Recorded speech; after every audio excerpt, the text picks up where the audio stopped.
हाय देवयानी। हाय, आओ बेटा अंदर आओ। बस 5 मिनट में चलते हैं ऑफिस के लिए। मैं जरा जरूरी पेपर्स इकट्ठे कर लूं जिसकी आज मीटिंग है। देवयानी, तुम्हारे पिताजी के मर्डर केस के बारे में लेटेस्ट पढ़ा तुमने? हाँ, हेडलाइंस पढ़ी थी मैंने, लेकिन अब मुझे इस केस में कोई दिलचस्पी नहीं है। वैसे भी मैंने अपनी फॉर्मेलिटीज तो निभाई दी है। पहली बार जब कोर्ट में गई तो तारा के लिए बेल दे दी, दूसरी बार जब गई तो VHS कैसेट के लिए गवाही दे दी। अब इस केस का क्या होता है मुझ पर कोई फर्क नहीं पड़ता, लेकिन सच कहूं तो मुझे लगता नहीं कि इस केस का कुछ डिसीजन हो पाए। आई स्वेयर, जिन जिन लोगों पर शक था वो तीनों मुलजिम तो इल्जाम से बरी हो गए। वो तो एक्चुअल मर्डर होने से पहले ही बाहर आ गए थे हॉस्पिटल से। गॉड नोस क्या करेंगे ये लोग उस बारे में। अरे यार, तुम क्यों परेशान हो रहे हो? ये उनकी प्रॉब्लम है। वैसे देवयानी, तुम्हें पता है क्या? ये रोहन है ना? हाँ, तो क्या हुआ उसे?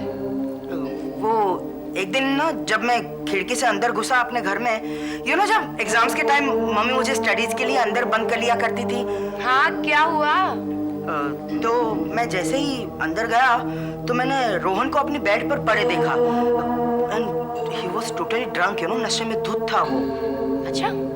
हाँ, और जब मैंने उसे जगाया तो उसने कहा कि वो तुमसे मिला था। और वैसे देवयानी, उसने एक ऐसी बात कही थी जो मुझे आज तक हॉन्ट कर रही है, स्पेशली जब से ये केस शुरू हुआ है ना, तब से। कौन सी बात? पता नहीं उसे बिलीव करना भी चाहिए या नहीं। मैं तो ये भी नहीं जानता कि इस केस में उस बात का कोई सिग्निफिकेंस है भी या नहीं।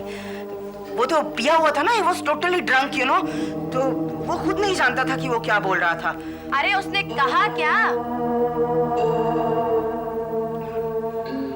उसने कहा जब मर्डर हुआ था उस वक्त वो वहीं पर था। क्या?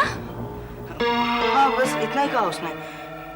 और क्या कहा उसने? मैंने और पूछने की बहुत कोशिश की, लेकिन तब तक वो बेहोश हो चुका था। He was totally drunk, और तुमने उसके बाद ये टॉपिक ही छोड़ दिया? नेचुरली, और क्या कर सकता था। और सुबह जब वो उठा तो बिल्कुल सोबर लग रहा था, और ऐसे दिखा रहा था जैसे उसने कुछ कहा ही नहीं हो। या तो ऐसा भी हो सकता है कि उसको वाकई याद नहीं हो कि रात को नशे में वो क्या बोल रहा था। और तुमने अब तक ये बात मुझसे छुपा के रखी? कब हुई ये बात? ये बहुत दिन पहले, जब तुमने और मैंने IVM ज्वाइन भी नहीं किया था ना, उसके भी पहले। और इतने दिनों तक तुमने अपना मुंह बंद रखा? अब मुझे क्या लगा कि ये बात इतनी इम्पोर्टेंट है, और आफ्टर ऑल तो रोहन हमारा दोस्त है। अगर उसे कुछ पता होता तो जरूर हमें बता देगा ना। देखो बेटा, इस बात को मत भूलो कि भले ही वो हमारा दोस्त हो, उसने बहुत दिनों तक हमसे अपनी असलियत छुपा के रखी थी। और जितना ईमानदार वो अपने चेहरे से दिखता है, वो उतना ईमानदार है नहीं। आई नो, जानता हूँ मैं। तुम कुछ नहीं जानते हो। अगर तुम जानते होते तो अपना स्टूपिड जैसा मुंह बहुत पहले खोल चुके होते। डेफिनेटली उसने कोई नशे में आके फालतू की बात नहीं बोली, इसमें जरूर कुछ ना कुछ सच्चाई है। लेकिन अब हम कैसे पता लगाएंगे? बिल्कुल पता लगाएंगे। पता लगाना ही पड़ेगा हमको।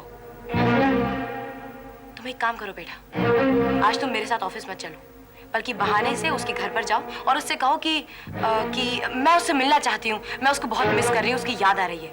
शाम को हमारे घर पे एक छोटा सा गेट टुगेदर है, तो जरूर आए वो। फिर देखती हूँ वो कैसे नहीं बताता सब कुछ।